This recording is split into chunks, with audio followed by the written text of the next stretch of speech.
La 7e vallée ou vallée du dénuement, Faqr, et de la mort, Fana. Après la 6e vallée vient celle du dénuement et de la mort, vallée dont il est impossible de faire l'exacte description. Ce qu'on peut considérer comme l'essence de cette vallée, c'est l'oubli, le mutisme, la surdité et l'évanouissement.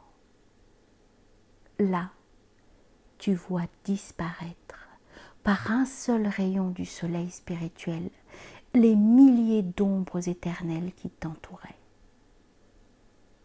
Lorsque l'océan de l'immensité vient à agiter ses vagues, comment les figures qui sont tracées sur sa surface pourraient-elles y subsister? Or, les figures qu'on voit sur cet océan ne sont autre chose que le monde présent et le monde futur. Et quiconque déclare qu'il n'existe pas acquiert par là un grand mérite.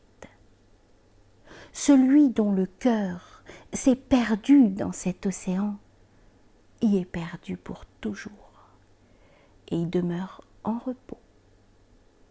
Dans cette mer paisible, il ne trouve pas autre chose que l'anéantissement. S'il lui est jamais permis de revenir de cet anéantissement, il connaîtra ce que c'est que la création, et bien des secrets lui seront dévoilés.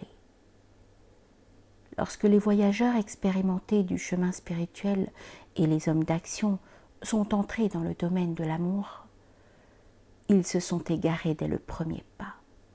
Et ainsi, à quoi leur a-t-il servi de s'y être engagés, puisqu'aucun d'eux n'a pu faire le second pas?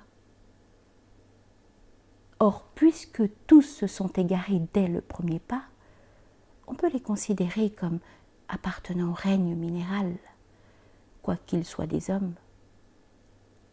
Le bois d'aloès et le bois de chauffage mis en feu se réduisent tous les deux également en cendres.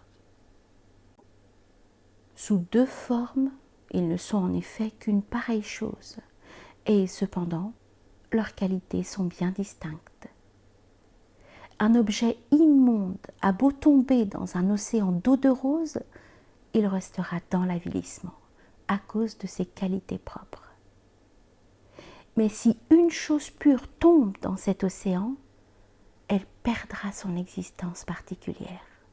Elle participera à l'agitation des flots de cet océan.